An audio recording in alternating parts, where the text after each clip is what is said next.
Assalamualaikum warahmatullahi wabarakatuh. Salam sejahtera bagi kita semua. Om Swastiastu, Namo Buddhaya, salam kebajikan. Perkenalkan, saya Regina Tifadila, SPDMPD, guru prakarya di SMP Negeri 2, Hulu Sungai Tengah. Seperti yang kita ketahui, pembelajaran mendalam atau deep learning merupakan pendekatan yang memuliakan dan menekankan pada penciptaan proses pembelajaran yang berkesadaran, bermakna, menggembirakan melalui olah pikir, olah rasa, olah hati, serta olah raga secara holistik dan terpadu. Selain itu, pengalaman belajar dalam pembelajaran mendalam melalui beberapa tahap, yaitu memahami, mengaplikasikan, dan merefleksi. Itu juga perlu diperhatikan supaya pembelajaran mendalam dilakukan secara optimal. Berdasarkan pengalaman pribadi, saya sebagai guru prakarya di jenjang SMP, kadang merasa kebingungan bagaimana cara kita mengaplikasikan pendekatan pembelajaran mendalam di setiap proses pembelajaran yang kita lakukan, selain dengan praktikum, karena tidak setiap materi harus dipraktikumkan. Selain itu, keterbatasan gawai yang dimiliki oleh individu maupun perangkat yang ada di sekolah itu menyebabkan harus mencari ide supaya tetap melaksanakan proses pembelajaran yang mendalam, berkesadaran, bermakna, serta menggembirakan. Expert Quest Mission atau misi pencarian sang ahli merupakan salah satu inovasi yang saya terapkan dalam pembelajaran yang menggunakan pendekatan pembelajaran mendalam supaya murid tetap merasakan kegiatan yang menggembirakan walaupun tanpa praktikum ataupun gawai atau media pembelajaran yang memerlukan gawai karena keterbatasan yang kita miliki.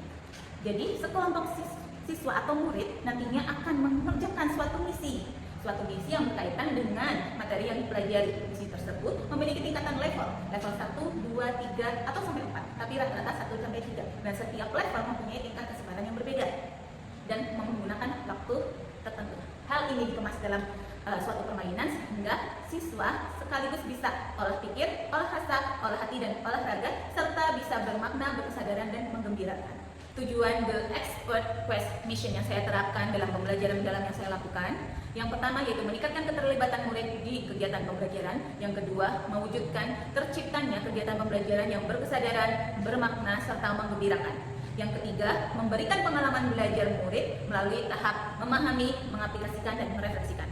Dan yang keempat, yaitu menerapkan olah pikir, olah hati, olah rasa, dan olah raga sebagai pilar pembelajaran mendalam. Pelaksanaan The Expert Quest Mission yang ada dalam pembelajaran mendalam, yaitu dilakukan berkelompok. Murid secara berkelompok menjadi sang ahli supaya memotivasi mereka untuk menyelesaikan misi karena mereka adalah sang ahli dari materi tersebut. Kemudian diberikan waktu atau batas waktu dalam permainan tersebut. Setiap misi itu memiliki judul yang berbeda. Misalkan dalam materi umbi-umbian di prakarya pengolahan kita juluki dengan The Two-Bird Quest, misi pencarian sang ahli umbi. Expert Quest Mission dilakukan biasanya saya integrasikan dengan model pembelajaran problem-based learning. Kenapa menggunakan model pembelajaran problem-based learning? Karena dalam satu misi biasanya ada masalah yang harus dipecahkan. Dan ini sesuai dengan sintaks model pembelajaran problem-based learning. Tentunya dalam melaksanakan kegiatan pembelajaran mendalam, terutama yang saya terapkan dengan The Expert Quest Mission ini atau misi pencarian sang ahli, mempunyai beberapa tantangan. Yang pertama, guru sebagai fasilitator harus selalu berliterasi, mencari ide bagaimana permainan yang akan dilakukan, yang tentunya harus tetap mencapai tujuan pembelajaran. Yang kedua, pengelolaan kelas. Bagaimana? Karena ini dalam bentuk permainan, tentunya kita mempunyai aturan dan kesepakatan kelas sebelumnya. Itulah yang menjadi tugas fasilitator agar semua peserta, agar semua sang ahli ini itu bisa menerapkan permainan, melaksanakan pembelajaran sesuai dengan aturan. Sehingga kita harus sering memotivasi, sering mengingatkan kembali tentang aturan dan kesepakatan kelas supaya berjalan dengan efektif. Kita akan melakukan pembelajaran menggunakan model pembelajaran problem-based learning. Artinya problem apa? Masalah yang ada sekarang ada di depan kalian. Ada apa? Bagaimana cara mengubah citra tersebut kira-kira bagaimana? Dulunya adalah harta karun di bawah. Pada sintak pengorganisasi siswa untuk belajar, murid dibagi menjadi 4 kelompok, terdiri dari 5-6 orang. Setiap perwakilan kelompok yang ditunjuk untuk menyelesaikan misi pertama di level pertama itu memilih kotak secara acak yang berisikan umbi-umbian yang akan diobservasi di level 1 dan menuju ke zona 1. Jadi setiap kelompok memiliki perwakilan yang menyelesaikan di setiap zona atau setiap levelnya. Guru membagikan lembar kerja murid dengan tajuk atau judul The Tuber Quest, Misi Sang Ahli Umbi.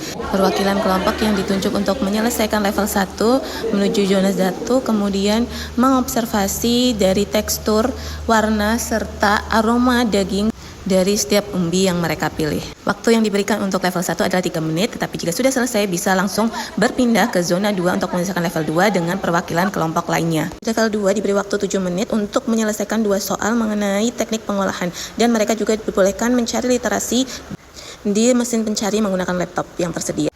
Lanjut ke zona 3 untuk menyelesaikan level 3, yaitu merencanakan suatu produk inovasi dari umbi, salah satu umbi yang mereka dapatkan tadi di level 1. Mereka menentukan nama produk, bahan utama, teknik pengolahan utama, serta alasan mereka. Mereka juga menggambar sketsa kasar tentang produk tersebut. Untuk menyelesaikan level 3 diberi waktu 10 menit. Bagi kelompok yang sudah menyelesaikan level 3 di zona 3, langsung berkumpul di zona 4 untuk mempersiapkan presentasi mereka. Di tahap ini dimulai dengan guru membimbing murid untuk mempersiapkan presentasi mereka. Setiap kelompok mempresentasikan ide atau misi mereka di depan kelas yang kemudian nanti akan ditanggapi oleh kelompok lainnya. Guru juga memberikan apresiasi dan umpan balik serta mengevaluasi setiap presentasi yang diberikan oleh setiap kelompok. Di akhir, guru juga memberikan penguatan mengenai materi tersebut. Pada akhir pertemuan, murid juga mengisi lembar refleksi pembelajaran sebagai umpan balik terhadap pembelajaran yang mereka ikuti pada hari itu. Secara garis besar, dampak yang bisa terlihat dari penerapan The Expert Quest Mission dalam pembelajaran mendalam, anak-anak atau murid terlihat lebih aktif terlibat dalam proses pembelajaran, kemudian mereka juga bersemangat menjawab menyelesaikan misi yang membuat mereka lebih cepat memahami apa yang dipelajari pada materi tersebut. Kemudian, murid juga melakukan refleksi setelah pembelajaran. Mereka menerangkan bahwa pembelajaran menjadi menyenangkan, kemudian mereka lebih cepat memahami dan bersemangat dan secara tidak langsung menanti-nanti apalagi permainan atau pembelajaran yang nanti akan dilakukan untuk pertemuan selanjutnya. Kemudian refleksi juga dilakukan oleh diri sendiri karena menurut saya sebagai fasilitator yang pertama yaitu memang pencarian ide terus-menerus harus dilakukan untuk memenuhi mission apa atau misi apa yang akan dilakukan di pembelajaran berikutnya sesuai materi yang akan diajarkan. Kemudian tentang pengolahan kelas, walaupun kita sudah mengantisipasi tetapi tetap saja kita harus memotivasi murid dalam melaksanakan pembelajaran, mengikuti aturan atau kesepakatan kelas yang berlaku. Saya juga pernah menerapkan The Expert Quest Mission pada saat observasi praktik yang dia bersama kepala sekolah. Beliau merefleksikan juga mengenai pengolahan kelas supaya anak tetap mengikuti aturan dan kondusif dalam kegiatan pembelajaran. Dan itu memang menjadi PR untuk melakukan permainan di suatu kegiatan pembelajaran. Terima kasih untuk kesempatan yang diberikan. Semoga kita tetap selalu bisa berinovasi dalam mengembangkan dan memajukan pendidikan di Indonesia. Salam Bapak Ibu Guru hebat.